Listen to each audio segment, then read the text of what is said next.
Right then, so we're here in the village of Little Oddington. It's a quintessential English village, isn't it? You've got the church, you've got the cottages, you've got the thatched roofs. There's even a pond. Actually, there's also a road and a car park. Oh, and they have planning permission to build 12 houses on the green. But hey, who cares about all that? And just down the road here, or technically up the road because there's really only one road, we have the Red Lion. Now, I'm not entirely sure why it's called the Red Lion. I mean, there's no lions and it's not particularly red, is it? Anyway, so I was in the pub earlier. Very good beer, lovely locals. They were telling me all about the history of the place. Apparently, it's been here since 1764. That's when it first opened. Back then, it was known as the Bunch of Grapes. Now, you might think that running a pub back then was much the same as running a pub now. Pull the odd pint, serve up some pies, chat to the locals. Well, no, actually, things were very different. You see, in those days, the innkeeper was responsible for looking after the coaching house as well.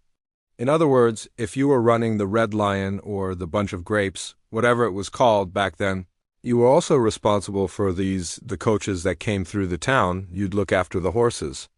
You'd make sure the passengers were fed and watered. And generally, it was a bit of a headache. So, naturally, a lot of people didn't want the job. What you'll often find is that the best stories come from the most unlikely of sources. Take, for example, the story of Lady Elowen Blackwood. You see, back in the 19th century, the Blackwoods had fallen on hard times.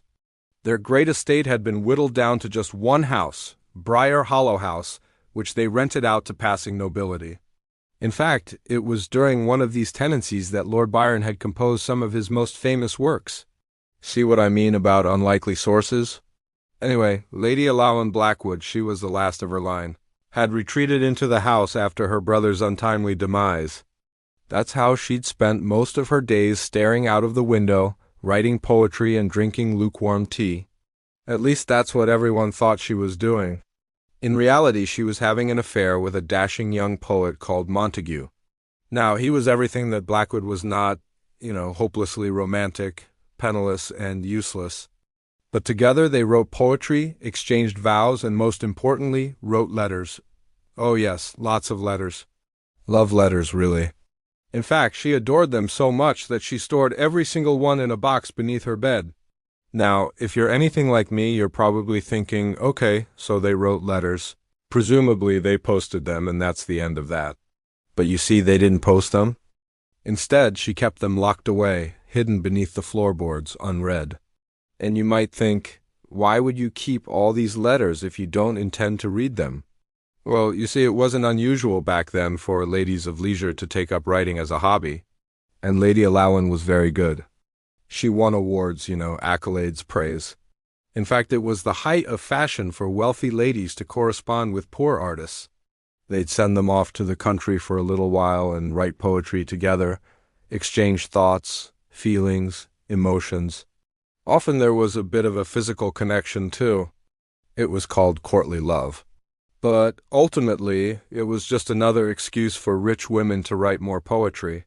For Lady Elowen, however, it was different. You see, her beloved Montague had promised to return, that he'd come back and sweep her off her feet and whisk her away to a life of poetry and passion. But years went by and he never did return. And so she poured her heart into her poetry. She wrote about lost love, unrequited passion, and of course about the weather. Then one day a curious thing happened. One of her maids, Clara, new to the house and unaware of the rules, lifted up the floorboard to reveal the box. What she didn't realize was that she was about to unleash centuries' worth of pent-up emotion.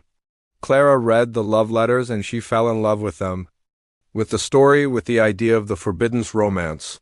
And so she began taking them out one by one, reading them by the light of the dying embers in the hearth until they fell apart in her hands. If ghosts are made of regrets and memories, then what are love letters made of? Because you can't touch them, you see. All you can do is read them. So what happens when someone takes those regrets and memories and reads them all in one go? Well, that's for you to discover. Join us next week when we return to tell you exactly that. Until then, keep playing. When the garden was done, Clara went back inside and shut the door against the wind. For a moment she was just the maid scrubbing and polishing in the quiet house, but that wouldn't last. Because guilt has a way of growing louder in quiet places, especially in a house like Briar Hollow. The following morning, Lady Elowen asked a simple question. "Has anyone seen my box?" Clara froze. No one else reacted. The other servants kept working. Miss Felton ironing napkins with the fury of a woman twice her size, and old Rupert muttering to the fireplace. No one noticed the silence behind Clara's lips.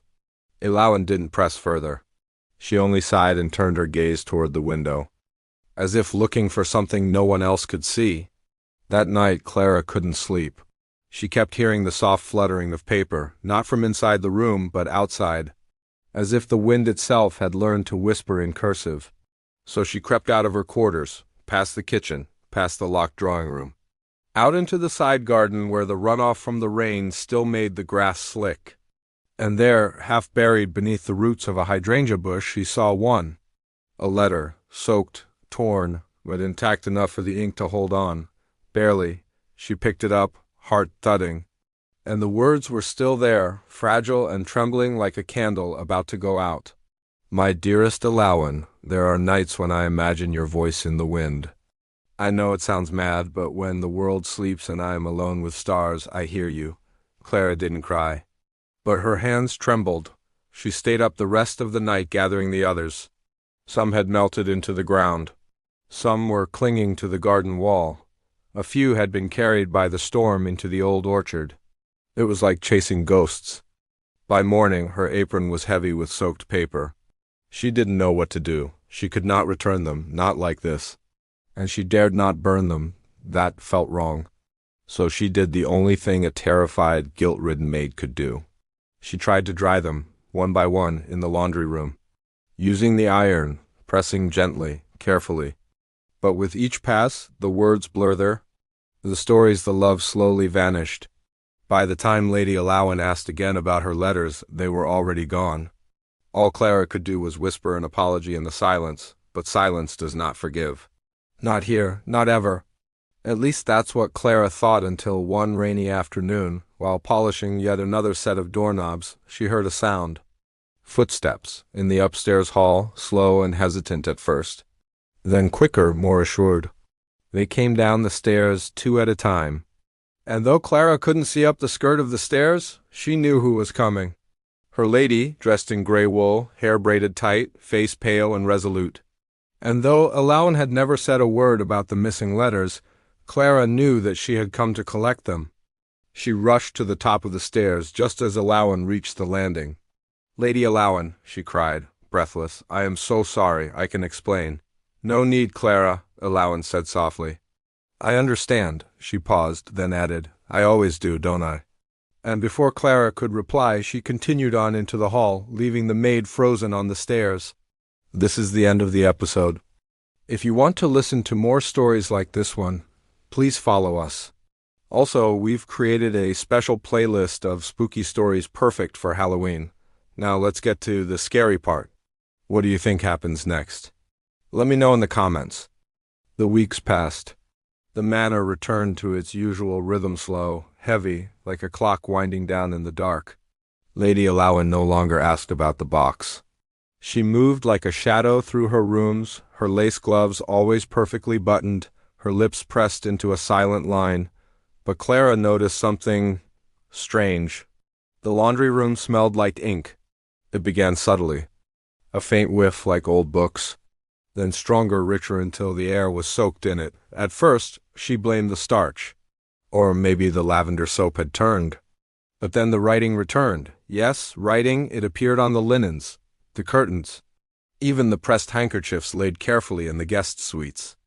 Pale, watery phrases, curling like forgotten memories across the fabric. Most were unreadable blurred loops, half-formed words, but some lines were painfully clear. "You are the only silence I do not fear." And another, scrawled across the edge of a tablecloth. "I would wait 100 lifetimes, if only to hold your hand again." Clara blinked hard. She tried to scrub them away, wash them again, but the words returned. Every morning, different linens. Different sentences, always the same script, the poet's hand. Lady Elowen remained quiet.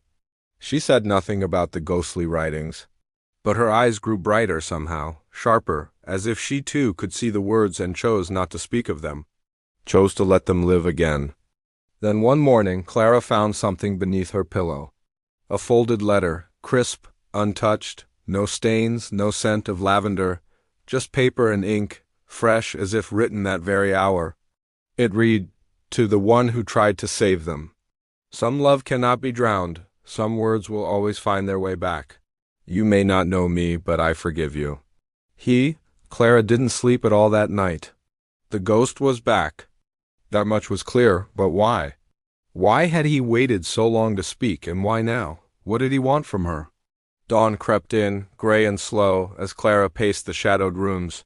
Where was Lady Elowen? Hadn't she slept at all? The thought both startled and comforted her. They were not safe, not really. Not while he lingered, seeking answers, seeking peace. She knew what she had to do. The thought was a stone in her stomach, cold and hard. But there was no other choice. She would leave. Go back to the city, to her life before the manor, before the ghosts. As the sun rose higher, lifting the fog of night, Clara found Elowen in the library. Her back was to Clara, her shoulders shaking slightly. She was crying. The morning light glinted off her hair, making it seem like spun gold. For a moment Clara hesitated, unsure if she should speak.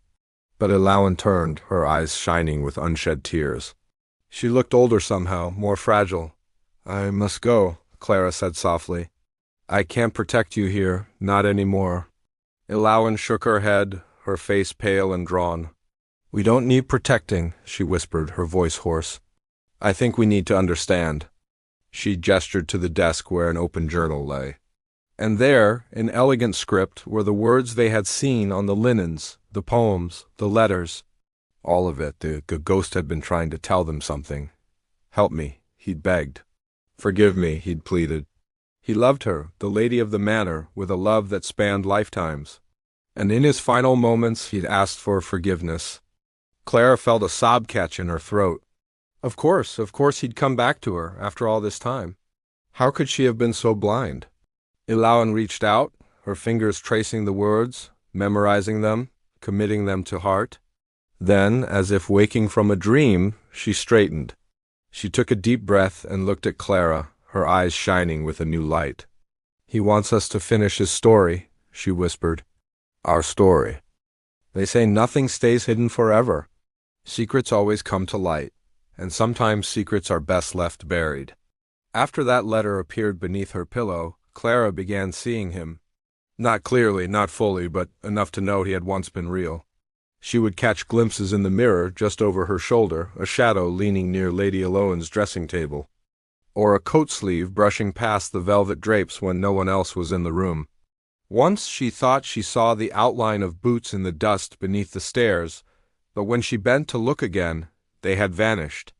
The house grew colder, not sharply, but gently, as if someone had opened a door to the past and let in all the forgotten feelings that once lived there. Lady Elowen changed too. She began to wear her hair like she had in her portraits from years ago. She no longer needed help dressing. Her tea sat untouched, and at precisely the same hour each evening, she lit a single candle on her writing desk and simply sat watching the flame, waiting. The staff whispered about her more often now, said she was slipping, losing her mind, that old age had finally taken her completely. But Clara knew better. The love letters were returning, not on paper but in presence. Once while cleaning the upstairs hallway, Clara heard humming, a soft melody that made her chest ache, though she didn't know why. Following it, she arrived at Elowen's door. The room was empty except for that single candle flickering strangely in the still air. No windows open, no draught, and yet the flame moved like it was dancing. Later that night, when Clara passed the room again, the candle was still lit, still burning. It should have burned out. The wax should have melted hours ago. The flame should have devoured it. But it stood there, tall and stubborn, casting a warm, golden glow as if time itself had paused to let something finish. At first, Clara only saw him here, in the flickering shadows, a dark silhouette against the light. Then he began to shift and change, taking on a clearer form. His face, etched with the passage of decades, was still undeniably handsome, and those eyes, even dimmed by the dust of ages, held a startling familiarity, a haunting recognition that stirred something deep within her. It was a feeling she couldn't quite place, a name she couldn't quite remember. Who was he? Why did he stir such emotions in her, and why had he returned? The days grew colder, the shadows longer. As winter settled in, so did he. Sometimes he would sit by the fire in the drawing room, reading a book. Other times he would pace the library, his footsteps silent on the rug. He never spoke. He never acknowledged her or the others. He was a ghost haunting the halls, a specter of the past refusing to stay buried. But Clara found herself drawn to him, compelled by an unseen force. She wanted to reach out, to touch the sleeve of his coat, to ask him questions, 1,000 questions. But her fingers always hesitated, hovering just above his form. She couldn't wake him. She couldn't make him turn around. He was stuck between worlds, tethered to this place by some invisible thread. And she was caught in his orbit, powerless to resist the pull of his presence. Then, one evening, after the staff had retreated for the night, Clara gathered her courage. She approached him as he stood by the window, his back to her. Taking a deep breath, she asked, "Who are you?" The candlelight danced in his eyes when he turned to her. "You already know," he whispered, his voice a hollow echo. "I am the one who loved her. I am the one who waited." And in that moment the truth struck her like a physical blow. She gasped, dropping the candle she had been holding. The wax spilled onto the floor, sending a thick black plume of smoke into the air. The candle flame sputtered, then went out. They were plunged into darkness. But in the silence that followed, Clara heard a door close somewhere in the house. A door that had remained shut for decades, sealed against the passage of time. Now it creaked open, surrendering to the relentless tide of memories.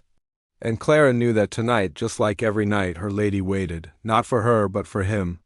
For the love that defied death and the memory that refused to fade. If you enjoyed this story, I believe the next one will keep you engaged. The manor had always been old, but now it was remembering. It started with the wallpaper in the drawing room. One morning, Clara noticed the patterns were shifting. The faded blue roses looked more like cursive letters. Lines curling upward, downward, as if they were being written in real time by invisible hands. She leaned closer. "I never stopped waiting." The words faded as soon as she read them. She blinked. Thought she imagined it. But then it happened again in the main hall across the base of the grandfather clock. "I wrote you even when I had nothing left to say." And again above the parlor door. "You never left me." Clara found no other signs of intrusion. No books were overturned, no furniture askew. The house was simply writing its memories onto surfaces both big and small, sometimes disappearing as quickly as they appeared, sometimes remaining just long enough for Clara to read them. At first they were only fragments, barely more than phrases. "The garden wall is too high," one read. "Will you come back?" Another, "Even the rain remembers you." But as the days passed, entire sentences formed and then vanished. Lady Elowen rarely left her chamber now. But each evening her candle was lit, and each evening Clara found new messages, sometimes on fogged glass, sometimes in the lines of folded towels, sometimes in the delicate dust on the piano keys. They were cryptic, these messages. They made little sense out of context. But there was a through line, a progression, a deepening ache of longing that seemed to emanate from the very walls, from the house itself. And it occurred to Clara that perhaps she was unmeant to understand the words so much as feel what they represented. An unfinished love, a life lived in waiting, a hope that never died. She sought out Lady Elowen, who sat propped up in bed, her face pale and drawn. "I think he loved you very much," Clara said, sitting on the edge of the bed. Lady Elowen rarely spoke now, but she turned her head toward Clara, her eyes filled with a lifetime of unspoken words. "My dear," she whispered, her voice weaker than parchment folded too many times, "he used to send me poems. Said he'd keep writing until I answered. I never did. My father wouldn't let me. He burned some of them, you know. But I saved the rest." The lady's hand trembled as she reached out, clutching at Clara's sleeve. In her palm, a scrap of lavender fabric, like the color of twilight, brushed against Clara's fingers. And then the memory unfurled, a panorama of sensation and sound and light, the drawing room aglow with candlelight. A young woman with hair like spun gold reading poetry to a handsome young man with laughing eyes. Then the storm, the wind battering against the windows, the young man sheltering the woman, his arm a barrier between her and the raging elements. Then nothing but silence. Silence and the relentless ticking of the grandfather clock. Clara returned to the drawing room, where new messages had appeared on the wall. Now bold and clear they spelled out, "I have waited so long for this moment. Say yes, my love. Come back to me. It is not too late. Let me show you the garden. I have kept it for you." And outside, the garden wall was no longer a barrier, but an invitation. Ivy had climbed almost to the top, transforming the high wall into a living ladder leading up to the sky. Beneath it, the gate hung open, a dark and fragrant maw promising secrets on the breeze. That night, Clara returned to the garden with ink and parchment. Though the moon was full and bright, she could make out the familiar shape of the stone angel. Its wings, broken long ago, were spread wide as if in supplication. Kneeling before it, she wrote the letter Elowen never could. "Yes," she wrote. "Yes, I will stay. Yes, I will wait. Yes, I will love you." And as the first light of dawn touched the tips of the trees, she let the wind carry it away. Gentle and warm, it seemed to take the words and fold them into itself, into a message older and wider than any single lifetime. And as it flew, the garden wall dissolved, becoming only a faint, barely perceptible trace upon the land, as though it had never been there at all. In the eerie aftermath of Clara's confrontation with the spirit residing in Briar Hollow Manor, an unsettling stillness had settled upon the grand estate. It was the peculiar quiet of a held breath, not lifeless, not frigid, merely suspended.